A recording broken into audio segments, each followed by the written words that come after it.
All right, number 1, factor the polynomial completely. But when you factor something completely, the first thing you always look for is what's common to both. And 3 is common to both.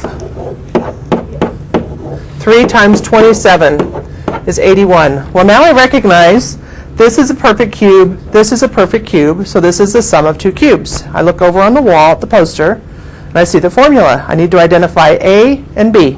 A is the cube root of x cubed, which is x. B is the cube root of 27, which is 3.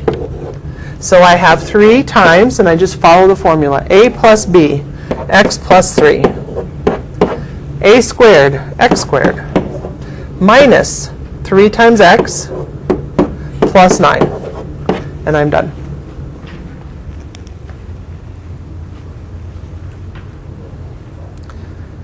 Jaren, are you watching?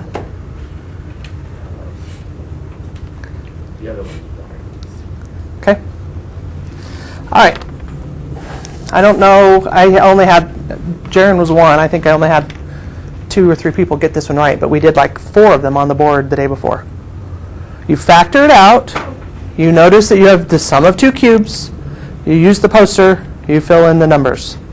My problem is I just didn't notice the sum of 2 cubes. I didn't know. All right. This one has 4 terms. I told you when it has 4 terms, so you must factor by grouping. So I'm going to look at the first 2 terms and see what's common to both, and that would be 4x squared.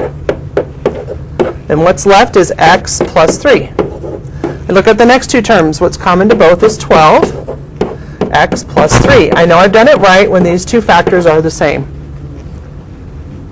So this is a term, and this is a term. The factor that's common to both is x plus 3. And what I have left is 4x squared plus 12. Now, I said you may not be done when you get to this point, because there is a common factor here, 4. So I can pull a 4 all the way out. Doesn't matter where it's put because it's a commutative property. Now I'm done. I could have avoided that if I had just seen that 4 is common to all 4 terms at the top and done that first. Either way, 4 has got to come out.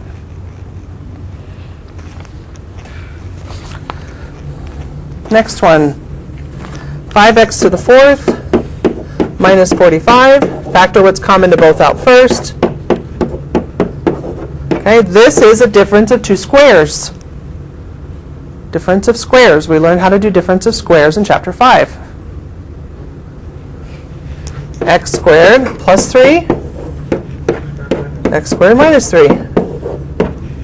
I had several people tell me that x squared, x to the 4th minus 9 is x squared minus 3 squared.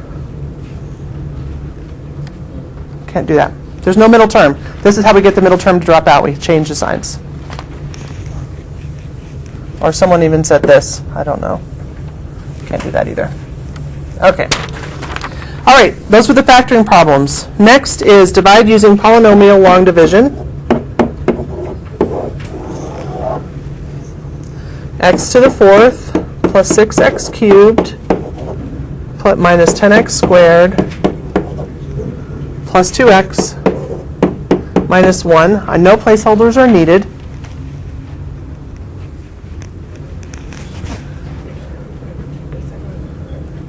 X cubed times what is x to the 4th?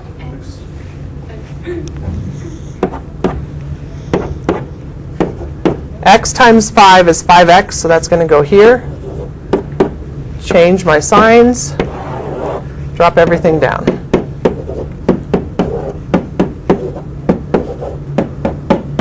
X cubed times what is 6x cubed? 6. 6 times 5 is 30. Change my signs.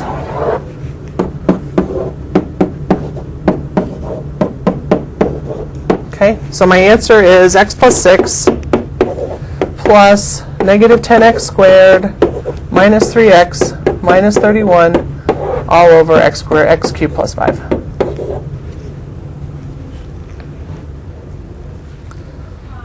What if we didn't write that? I think as long as I saw this at top and this at the bottom, Oh, okay. you were good. Technically, I wanted to see that, but if you got that far, you understand how to do long division, which is what I'm assessing. So, all right, next one, or did I say synthetic? Oh, long division. Now we're on synthetic. So when it says x minus 5, what number goes in the box? 5. Positive 5. Why? Because when I say x minus 5 is a factor, that means when I set it equal to 0, x equals 5. I had a lot of people put negative 5 in the box. Okay? This is a factor. This is the solution. The solution is what goes in the box in synthetic division. Okay, and now I'm going to just look at it real quick. No placeholders needed. I just write the coefficients.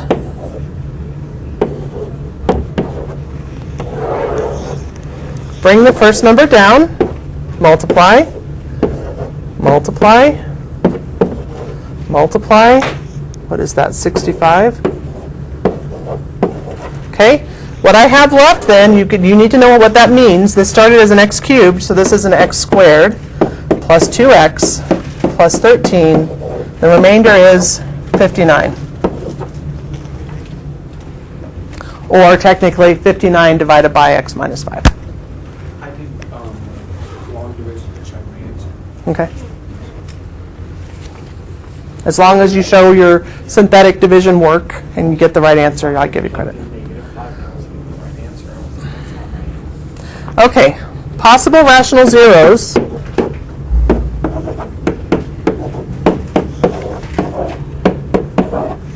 Okay, so to find the possible rational zeros, the numerator is all the factors of 20. Plus or minus 1, plus or minus 2, plus or minus 4, plus or minus 5, plus or minus 10, and plus or minus 20. The denominator is all factors of 1. Well, that's always the easiest because then I don't really have to do anything. The answer is just the numerator. Okay, that's all you had to do for this problem, is list the possible zeros. Next problem.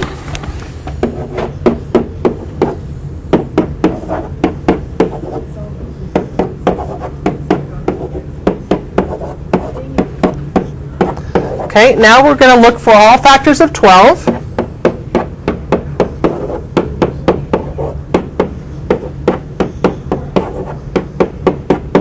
And we divide it by all factors of 2.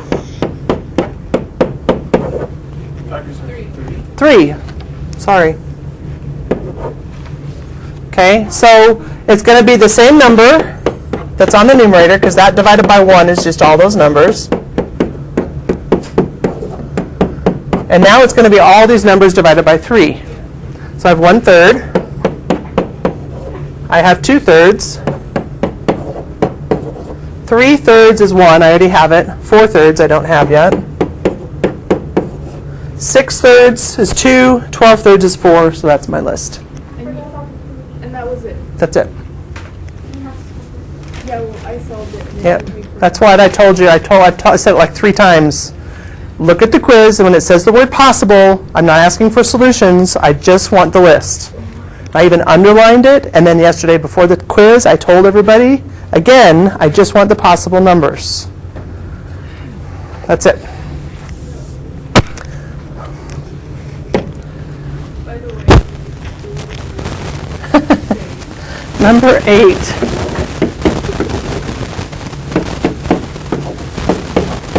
This time it says find the solutions, find the zeros. First thing I told you is you must list all possible. So we have plus or minus 1, plus or minus 2, plus or minus 3, plus or minus 6, divided by plus or minus 1, plus or minus 2. So my possibles, plus or minus 1/2, plus or minus 3/2. Those are my possibles. Okay. Now on this one, if you graphed it, which I said you could do to find 1, 0, I think 1 was one of them. So I'm going to just use 1 and see here. 2, -1, -7, and 6. Bring the 2 down, multiply. Okay? So 1 is a 0. So I found 1. How many should I have total? Just one. 3. You're finding all of them. I'm finding all of them. Oh I'm supposed to have 3. I found 1. So now this becomes 2x squared plus x minus 6, and I'm solving this. Bottoms up. X plus 4, x minus 3, divided by 2. So I have x plus 2, x minus 3 halves equals 0. So my solutions are the one I had initially, negative 2, and 3 halves. That's why we do synthetic division, is to get it down to quadratic so we can then solve using chapter 5 techniques. Okay. Next one, same thing, but we have an x to the 4th, so we're going to have to do this twice. This is one that would have been really helpful to graph.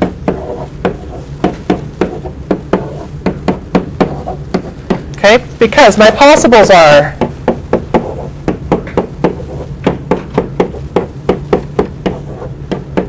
not 5, plus or minus 6, plus or minus 8, plus or minus 12, plus or minus 24. And all divided by 1, so I'm fine. If you did not graph it and you started at 1, you would be doing synthetic division for positive 1, negative 1, positive 2, negative 2, positive 3, negative 3, positive 4, and then you finally find the first 0. Okay, this is why graphing it first would have been helpful. So you don't have to do any of that synthetic division until you actually know a 0, which is negative 4. That's the first one. 1, negative 2, negative 23, negative, is that right? 2, and negative 24. Bring the 1 down, times negative 4, negative 6, times negative 4, 24, 1, negative 4, negative 6, 24, and 0. Okay, when I graph it, this is what I get. And I tried yesterday. So that shows you where it goes through the x-axis at negative 4 and 6. Oh, I thought that. The zeros are where it goes through the x-axis. Yep. I was looking for the bounce. No, zeros are where it goes through the x. Zeros are your x-intercepts. Yep. Okay, now I know from graphing it, my next 0 is 6. So I'm just going to write 6 here and use my result, because this is an x to the 4th. This is now x cubed. Pull down the 1, 6. That's 0, 0, 1, 6, 0. So what does this represent? This is my quadratic. Okay, now I need to solve this. Minus 1, x squared equals negative 1, x equals plus or minus I. So my solutions here are negative 4, 6, and plus or minus I. I got 4 solutions. It's a quartic, so that makes sense. Okay. If I tell you, and this is number 10, if I told you that 3 was a solution, what's its factor? No, 1 and 3. If I told you 3 was a solution, how would you write the factor? How do you get 3 from a factor? By breaking it down. Isn't that the factor of 3? Yes. Okay. They told us in this problem that the square root of 2 and 3i are solutions. So it needs to be x Oh. plus X minus the square root of 2, x minus 3i, and you also have to have the plus or minus. So And I said that I tried to tell you with a hint. Remember, if it's irrational or imaginary, it can never be alone. It will always start with plus or minus. So if they give you 1, the other has to be there, even if it's not given. Okay, so I know if they tell me the square root of 2 is there, this one is also there. If they tell me 3i is there, this is also there. So now I just do x plus the square root of 2 and x plus 3i. Now I'm just going to FOIL everything. Now it's going to be easiest for me to FOIL if I bring these together because there's no middle term, right? You just see that's going to drop out. It's just going to be x squared minus 2 when I multiply these two. Right? There's not going to be a middle term. And when I multiply these two, there won't be a middle term. And it will be x squared minus 9i squared. What is 9i squared? Negative 9, so it's just plus 9. This is, sorry, x squared. I'm doing this wrong. So I have this, then I have x squared plus 9. That's better. I don't add them, I multiply them. Now I can FOIL this. X to the 4th plus 9x squared minus 2x squared minus 18. X to the 4th plus 7x squared minus 18 is the polynomial that would give you a factor of the square root of 2 and 3i.